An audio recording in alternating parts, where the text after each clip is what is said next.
തിന്നാറായിട്ടില്ല കേട്ടോ. ആണെങ്കിൽ സാധനം റെഡിയാക്കാനുണ്ട്. അടിപൊളി സാധനം കണ്ട. നിങ്ങൾ കഴിച്ചിട്ടുണ്ടോ ഈ സാധനം? കഴിച്ചില്ലെങ്കിൽ കഴിക്കണം. കഴിച്ചാല് നല്ല അടിപൊളി സാധനമാണ്. ഇതും ചക്കയാണ് ഇതിന്റെ ഒരു കോമ്പിനേഷൻ.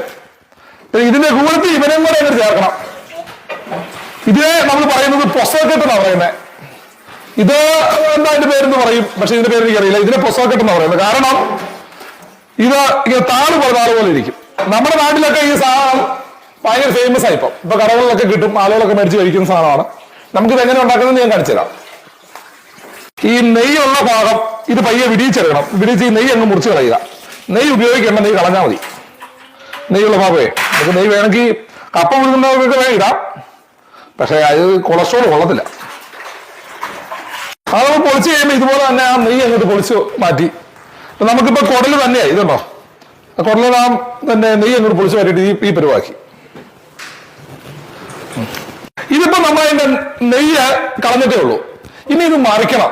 മറിച്ചാണ് സാധനം ശരിയാക്കേണ്ടത്. അപ്പം ചില ആൾക്കാർ ചെയ്യുന്ന പരിപാടി വെച്ച് ഇത് കീറും.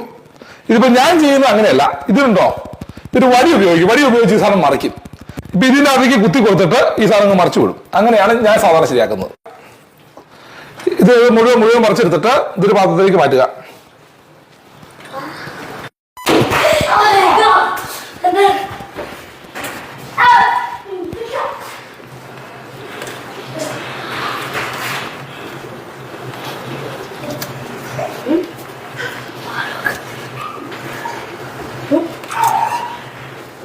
ഇപ്പൊ കുടല് മൊത്തം മറിച്ചു. ഇനി ഇത് ചൂടുവെള്ളത്തിലേക്ക് ഇടുക. ചൂടുവെള്ളം തിളപ്പിച്ച് അതിൻ്റെ അകത്തേക്ക് ഇടുന്നു. അതിനുശേഷം കത്തി കൊണ്ട് രണ്ട് വശവും വടിച്ചു കളയുക. അല്ലെങ്കിൽ നമ്മൾ കല്ലിലിട്ട് തേച്ച് കഴിയാലും മതി. അങ്ങനെ അവനെ അങ്ങോട്ട് ക്ലീൻ ചെയ്തെടുക്കണം.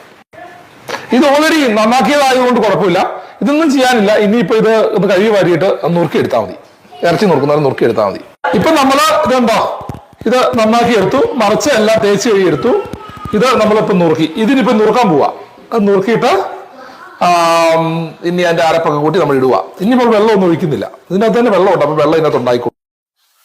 ഇപ്പൊ നമ്മളത് ഇത് നന്നായിട്ട് നുറുക്കി ഇറച്ചിയെല്ലാം നുറുക്കി അതെല്ലാം കൂടെ ഒരു പാത്രത്തിലാക്കി. ഇപ്പൊ നമ്മൾ ഇതിനകത്ത് ഇടാൻ പോകുന്നത് ഇനി ഇഞ്ചി, വെളുത്തുള്ളി, കുറച്ച് സബോള, പിന്നെ കരിയാപ്പില, അത്ര സാധനം നമ്മൾ അതിനകത്തേക്ക് ഇടുക. ഇട്ടങ്ങ് വേവിക്കുക. ഇപ്പൊ വറക്കൊന്നും വേണ്ട, ഇട്ടങ്ങ് വേവിക്കുക. കരിയാപ്പില നമ്മളിങ്ങനെ ആ സാധനം പറിച്ചാൽ കിട്ടാൽ മതി. ഇതിപ്പോ തണ്ടുണ്ടെന്ന് വിചാരിച്ച് കുഴപ്പമൊന്നുമില്ല. അതൊക്കെ അതിനകത്ത് കിടന്ന അതൊക്കെ ഒരു സെറ്റപ്പാ. അതിടുക. പിന്നെ ആവശ്യത്തിന് ഒരു മഞ്ഞപ്പൊടി ഇപ്പൊ നമ്മള് മഞ്ഞപ്പൊടി നല്ലതാണ്. കൂടുതൽ ഉണ്ടെങ്കിലേ ഞാൻ ചിലപ്പോൾ ഒരു ശരം കൂടുതലൊക്കെ ഇടും മഞ്ഞപ്പൊടി. പിന്നെ മുളക് പൊടി ഒത്തിരി വേണ്ട, ഒരു 1, 2 അത് മതി. പിന്നെ ഒരു മീറ്റ് മസാല.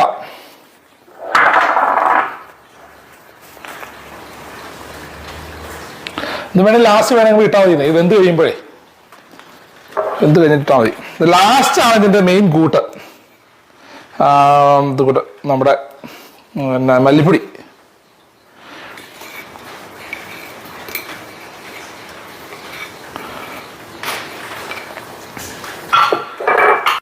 നന്നായിട്ട് ഇങ്ങനെ ഇളക്കി കൂട്ടുക. അപ്പൊ നമുക്കറിയാം ഇതിനകത്ത് ആവശ്യത്തിന് സാധനം ആയിട്ടുണ്ടെന്നേ.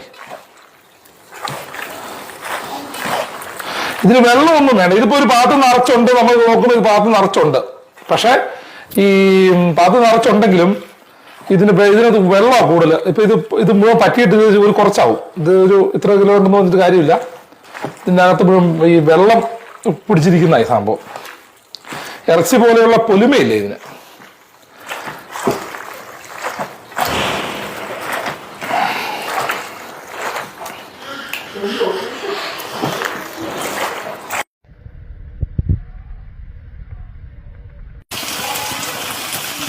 അങ്ങനെ നമ്മുടെ പോട്ടി റെഡിയായിക്കൊണ്ടിരിക്കുന്നു.